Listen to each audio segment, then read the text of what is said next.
हम लोग उस खानदान से बिलोंग करते हैं, इसलिए हमें बस उसकी रॉयल्टी या ऐसा कुछ कि हमारे परिवार का जीना आसान हो सके, इसके लिए हम लोगों ने उसमें प्ली डाली थी। सुप्रीम कोर्ट ने उसे रिजेक्ट कर दिया है, तो मुझे समझ नहीं आता कि हमारे साथ इतना अन्याय क्यों हो रहा है। हमने देश के प्रति वफादार रहने का ये सिला पाया है कि हमारे लिए सुनवाई तक नहीं हो रही है।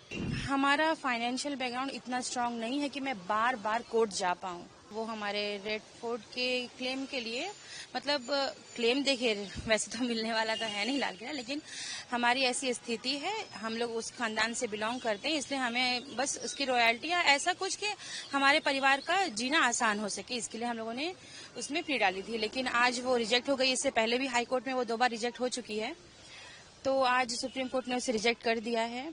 तो मुझे समझ नहीं आता कि हमारे साथ इतना अन्याय क्यों हो रहा है। मेरे लिए अन्याय है क्योंकि हमारे दरख्वास्त को ठीक से सुना भी नहीं गया है अभी तक।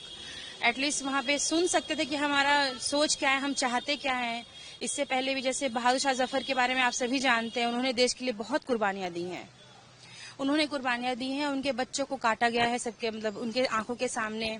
उन्हें इस देश से बाहर निकाल दिया गया, वो मरते दम तक वापस नहीं आ सके। इतनी कुर्बानियां देने के बाद भी, वो भी देश के लिए उन्होंने कुर्बानियां दी थी। अगर वो चाहते तो अंग्रेजों से हाथ मिलाकर आराम से रह सकते थे। जैसे आज बहुत सा राजघराना है जिन्होंने अंग्रेजों के सामने अपने घुटने टेक दिए, तो वो आज आराम से रह रहे हैं।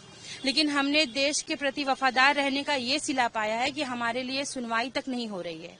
सरकार भी हमारी तरफ ध्यान नहीं दे रही है। इससे पहले भी मेरे नाना बेदार बख्त, उन्होंने कई बार सरकार को लिखा है चिट्ठी वगैरह कि हमारे ऊपर ध्यान दिया जाए, पर उनकी चिट्ठी को भी हमेशा ही अनदेखा कर दिया गया है।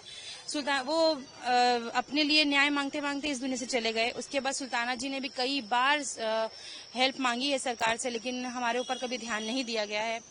आखिर में हमें कोर्ट का दरवाजा खटखटाना पड़ा अपने न्याय के लिए, लेकिन आज वहां से भी हमें नाराजगी मिल गई है।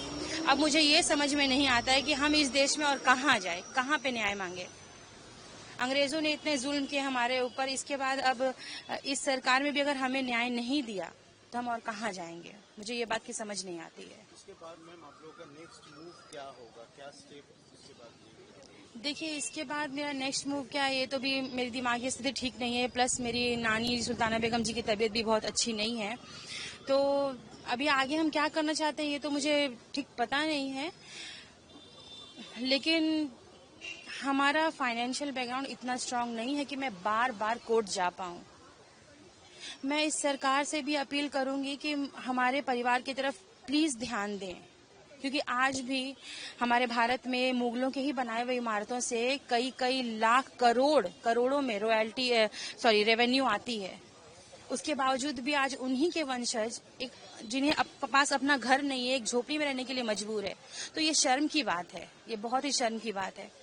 फिलहाल लड़ाई तो जो है वो जारी रहेगी। अब कहाँ तक हम जाएंगे हमको पता नहीं है।